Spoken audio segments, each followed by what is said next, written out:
I recently got invited to check out Call of Duty Warzone's Caldera map early, and I've done a full fly through of the entire map, so if you want to see the various points of interest, you absolutely can on my channel. But today I wanted to bring you guys in with my impressions and thoughts and feelings of the map as it's set to launch today.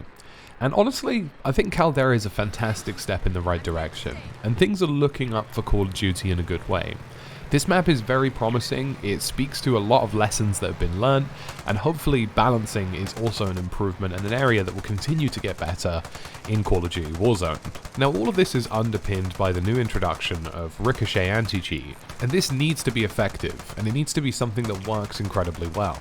I really enjoyed playing Caldera, but if we're constantly being killed by cheaters, then it really won't matter. So all of this comes with a pinch of salt. If ricochet is effective and cheaters start getting knocked offline, this is going to be a home run for Warzone, and something I think everybody should check out.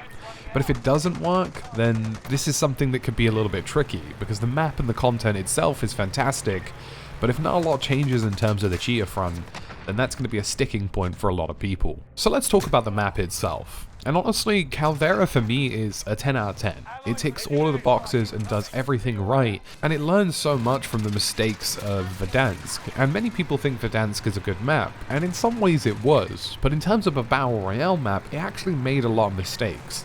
The transitional gameplay from area of interest to area of interest was too slow, there were too many areas that were just out in the open, and the entire map was riddled with places that just didn't get utilized.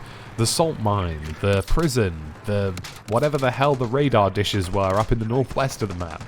The areas that just didn't see any action in the game unless the zone forced into that direction. And Caldera feels like a much more trimmed down version of that map. It feels like they've taken off the extra weight of a few locations and made for more interesting areas of interest that are far more detailed.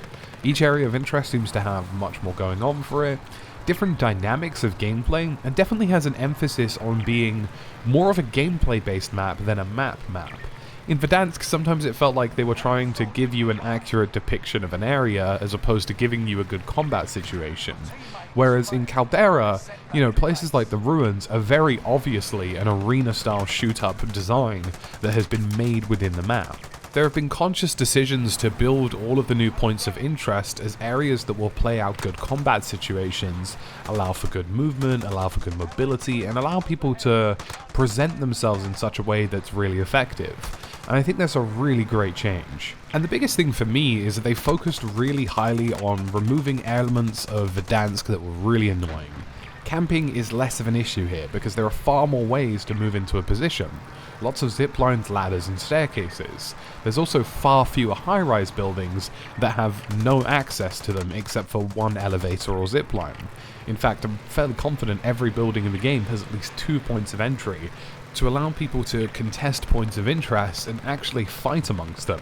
Even in the capital, which is the most dense urban environment, all of the buildings have multiple entry points, are easy to access, easy to parachute into, and just offer great flanking routes. If you want to hold a building or hold a position now, you have to hold it because you're better than the team that you're fighting with, because you're maintaining good combat situations, good callouts, you're actually beating them in a 1v1. It's no longer just a case of, I have the advantageous position, so you're going to get screwed. A bit like when people used to sit up on the towers of the prison, and it was basically like, yeah, that's it, they're going to win because they've got the high ground, they've got that position that they're absolutely going to win in. And whilst there still will be some elements of that where people who play good positioning will benefit from the game, the fact that there are just so many more access points now and ways to attack those positions means that the game is just far more balanced. And a lot of this is underpinned by the fact that the game itself is pushing much more better balancing situations that I spoke about in a previous video.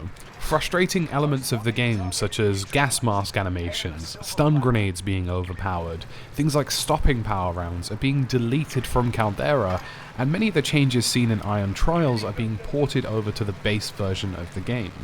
And this is super confident because it means that the game is embracing the skill gap that exists in the game and is challenging players with a new environment to combat new situations and learn these maps for the first time. And I really think it's going to be great. I honestly expect to see a fantastic turnaround here in the new Vanguard era. I think I realized that Caldera was something special when I finished the capture event, and all I could think and talk about was Caldera. It was just so much fun as a map, it worked well, the lighting was good, and just every situation and gunfight I had during that short brief element of gameplay for a couple of hours, I was like, damn, this is a good map.